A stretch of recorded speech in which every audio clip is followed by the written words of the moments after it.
लो दोस्तों, viral stock analysis की series में आप सबका स्वागत है, जहां पर हम उन वायरल स्टॉकों के बारे में फंडामेंटली और टेक्निकली बात करते हैं जो अभी इंटरनेट पर काफ़ी ज़्यादा ट्रेंडिंग में है। तो अगर आपको भी मंथली या ईयरली डिविडेंड चाहिए हर साल वो भी, तो कोल इंडिया लिमिटेड का स्टॉक अभी काफ़ी ज़्यादा लोग बाई करने के लिए बोल रहे हैं। तो आज के इस वीडियो में हम जानेंगे कि क्या वाकई कोल इंडिया लिमिटेड का शेयर में आपको निवेश करना चाहिए या नहीं।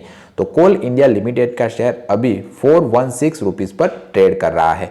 ये कोल बेस्ड कंपनी है और गवर्नमेंट के अंदर ये कंपनी आती है और ये 1973 से कार्यरत है।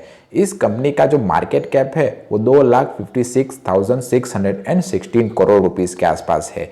यानी कि अगर आपको ये कंपनी खरीदनी है अभी तो इतने करोड़ रुपीस आपको लगाने पड़ेंगे। करंटली इस शेयर की प्राइस 416 रुपये चल रही है। इसने इस साल में 545 रुपीज़ का हाई लगाया हुआ है और लो इसने 342 का लगाया हुआ है। स्टॉक का P/E रेशियो देखें तो वो 7.13 है। यानी कि कंपनी को 1 रुपया अगर कमाती है तो उसके सामने लोग 7 रुपया देने के लिए तैयार है। यानी कि ये 7 गुना महंगी है ये कंपनी। इस कंपनी की बुक वैल्यू 156 है। डिविडेंड यील्ड 6.12% है। यानी कि ये कंपनी हर साल या फिर डिफरेंटली क्वार्टर में 6.12% का डिविडेंड अपने इन्वेस्टरों को लाकर दे रहा है। ROCE यानी कि रिटर्न ऑन कैपिटल एम्प्लॉयड 63.6% है, जबकि ROE यानी कि रिटर्न ऑन इक्विटी 52% है और इसकी फेस वैल्यू 10 रुपये के आसपास है। कुछ अपनी अच्छी और बुरी बात देखें तो कंपनी ऑलमोस्ट डेट फ्री है। Stock provided good dividend yield around 6.25%। Stock अच्छा खासा डिविडेंड प्रोवाइड कर रहा है। इसका ROE भी 52.8% है पिछले 3 साल का और हेल्दी डिविडेंड पे आउट ये अपने इन्वेस्टर को रेगुलरली करता रहता है। अब इस कंपनी की जो कॉम्पिटिटर कंपनियां हैं उसमें Vedanta, NMDC, Lloyds metal, KIOCL, GMDC, Sandur manganese जैसी कंपनियां इसकी कॉम्पिटिटर कंपनियों में आती है।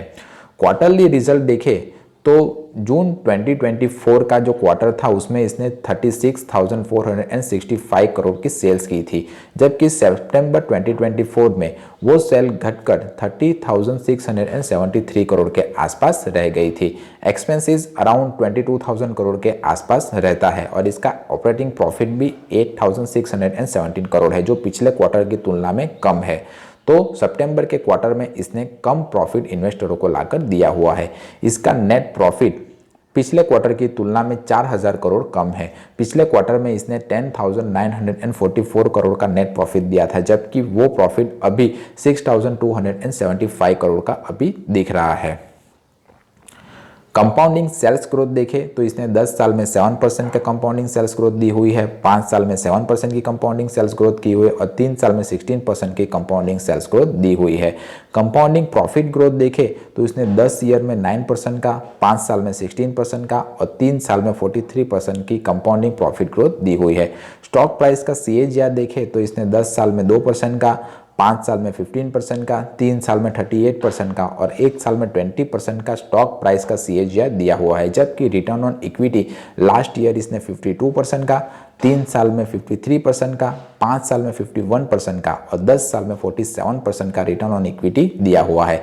तो अगर आपने भी शेयर में निवेश किया हुआ है तो मुझे कमेंट करके बताएं कि कितना इन्वेस्टमेंट आपने किया हुआ है, उसके सामने आपको कितना रिटर्न्स मिला और उसके सामने आपको कितना डिविडेंड मिला। दूसरे व्यूअर्स को भी हेल्प हो जाएगी। अब डेप्टर डेज देखें तो मार्च 2023 में डेप्टर्स डे 34 थी, जो मार्च 2024 में भी 34 के आसपास ही है। अब जिसे नहीं पता कि डेप्टर डेज किसे कहते हैं, तो जो बहुत बड़ी कंपनियां होती है वो अपने जो लोग सामान बेचते हैं उसको उधारी में यानी कि क्रेडिट पर कुछ सामान देते हैं, तो वो क्रेडिट पर जो सामान देते हैं उसकी रिकवरी वो कितने दिन के अंदर कर देते हैं उसे डेप्टर डेज में शामिल किया जाता है। जितना कम डेप्टर डेज होगा उतना अच्छा कंपनी के लिए माना जाता है। तो इस केस में ये डेप्टर डे 34 है। शेयर होल्डिंग पैटर्न्स देखें तो प्रोमोटर्स के पास 63.13% शेयर है, यानी कि प्रोमोटर्स का इसके ऊपर अपनी कंपनी के ऊपर भरोसा बना हुआ है। FIS के पास 9.16% शेयर है, DIS के पास 22.56% शेयर है और पब्लिक में 0.02% शेयर ही अवेलेबल है। आपका इस शेयर के बारे में क्या कहना है मुझे कमेंट करके बताइए। तो ये थी कोल इंडिया लिमिटेड की फंडामेंटल एनालिसिस। अब हम इस शेयर की टेक्निकल एनालिसिस करके भी देख लेते हैं। तो मैंने ट्रेडिंग व्यू में कोल इंडिया लिमिटेड का 1 वीक का चार्ट ओपन कर लिया है।